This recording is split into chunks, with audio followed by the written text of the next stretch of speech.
Assalamu alaikum wa rahmatullahi wa barakatuh. Hayyakumullah wa bayyakum. Aujourd'hui, un sujet qui est très important concernant sajdat as-sahou, la prosternation de l'oubli.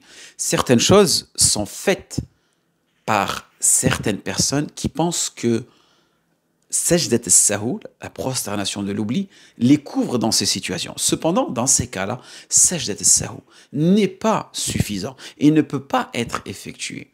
Et il sera obligatoire pour toi de reprendre la prière si l'une des trois situations que je vais te mentionner maintenant se produit durant la prière.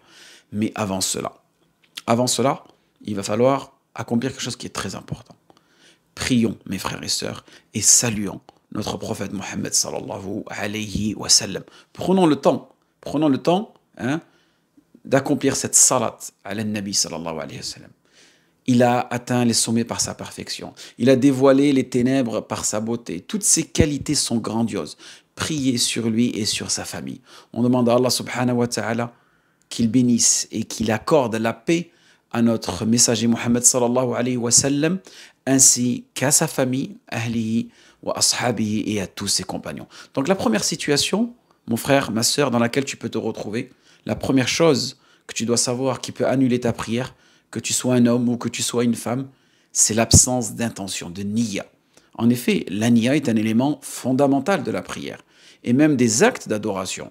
Le prophète sallallahu alayhi wa sallam a dit dans un hadith authentique que vous connaissez tous, les actes ne valent que par leurs intentions et chaque personne sera récompensée selon son intention. Donc avant d'entrer dans n'importe quelle prière, il est nécessaire d'avoir l'intention, non pas prononcée, mais l'intention qui va être dans le cœur. En spécifiant dans ton cœur, sans prononcer bien sûr, quelle prière tu vas effectuer. La prière du Dhuhr, la prière du Asr, la prière du Fajr, la prière du Maghrib ou la prière de l'Isha. Et l'intention est la résolution du cœur de faire quelque chose. C'est ça la signification, la résolution du cœur de faire quelque chose. Par exemple, il n'est pas valide d'entrer dans la prière en disant Allahu Akbar, puis ensuite tu te demandes est-ce que je prie le Dhuhr ou est-ce que je prie l'Asr, ou même entrer dans la prière et ensuite penser je priais Maghrib, non, je priais Isha. Ce n'est pas acceptable, mon frère, ma sœur, ce n'est pas acceptable. Il est donc impératif à ce moment-là de renouveler l'intention et de la définir juste avant d'entrer dans la prière. Vous voyez, cela, parfois, on ne peut pas y faire attention. Et il est important de ne pas considérer l'intention comme une source de doute aussi. L'intention est quelque chose de simple, mais c'est ce qui fonde la prière. Vous devez vous résoudre dans votre cœur à faire cette prière, qu'il s'agisse d'une prière obligatoire ou surrogatoire. Et l'intention, elle se situe, elle se situe dans le cœur. Et il n'est pas nécessaire de la prononcer à haute voix, comme je vous ai mentionné précédemment. Cependant, si vous le faites, comme dire j'ai l'intention de prier la prière de Dhuhr, dans ce cas-là, si tu as fait cela, ma'lish. Mais la base, c'est que tu ne le fasses pas. Parfait? Car il est préférable que ce soit dans le cœur. C'est là que l'intention se trouve. Parfait? Très bien. Maintenant, deuxième situation. La deuxième chose qui ne permet pas le sajdat as-sahou et pour laquelle il est nécessaire de reprendre la prière, c'est d'oublier takbirat al-ihram.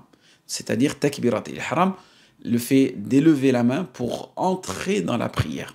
Mais le fait takbirat al-ihram, c'est plutôt le fait de prononcer cette première phrase-là, que tu vas dire Allahu Akbar, en l'accompagnant avec l'élévation des mains. Mais l'élévation des mains, c'est une recommandation. Si tu ne le fais pas, mais takbirat al-ihram, cette élévation, elle est obligatoire. D'accord? Et ce n'est pas une sunna. Si une personne n'élève pas les mains en disant takbirat al-ihram, sa prière, elle est quand même valide. Parfait? Mais il est préféré de lever les mains au moment de takbirat al-ihram. Parfait? Très bien. Si une personne entre dans la prière sans dire la takbirat al-ihram, alors ce n'est pas une prière, car takbirat al-ihram est votre entrée dans la prière après l'intention. Intention et takbirat al-ihram. Donc la takbirat al-ihram est un pilier. Et se tenir debout pour l'effectuer est également un pilier pour celui qui peut se tenir debout. Donc quelqu'un qui peut se lever ne doit pas dire takbirat al-ihram en étant assis. Car comme je l'ai dit, la takbirat al-ihram et le fait de se lever en sont des éléments essentiels. Al-qiyam wa aqimu as-salah. Donc si vous avez oublié la takbirat al-ihram, sortez de cette position et recommencez la prière. Dans ce cas, votre prière sera valide si vous recommencez avec takbirat al-ihram.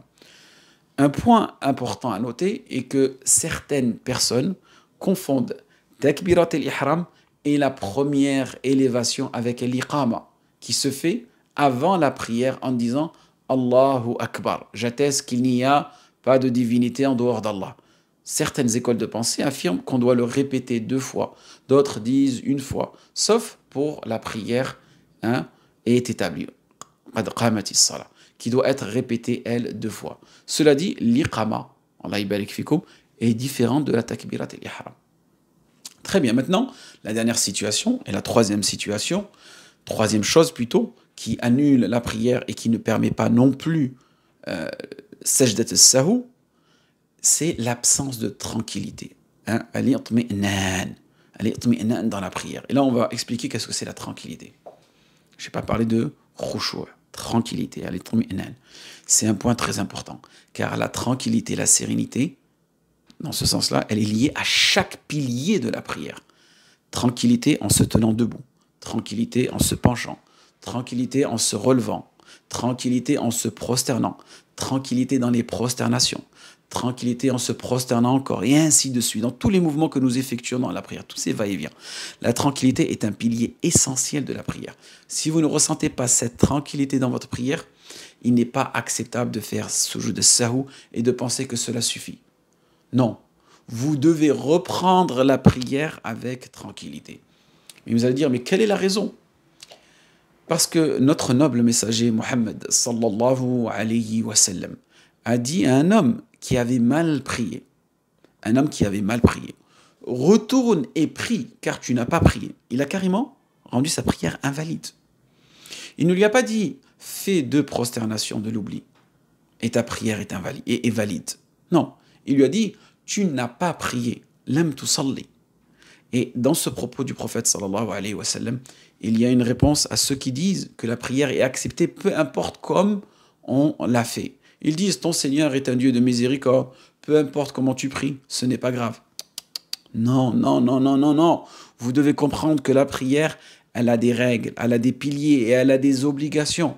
Et il est impératif de prier comme le messager sallallahu alayhi wa sallam l'a fait. Cet homme qui avait mal prié est entré et a salué le messager sallallahu alayhi wa sallam. Donc regardez, il rentre, il le salue et il est face au messager. Et ce dernier a répondu à son salut. Puis il lui a dit de retourner prier, car il n'avait pas prié. Donc l'homme est retourné. Il a prié la même prière sans tranquillité. D'accord? Donc il n'a pas respecté les mouvements de sa prière.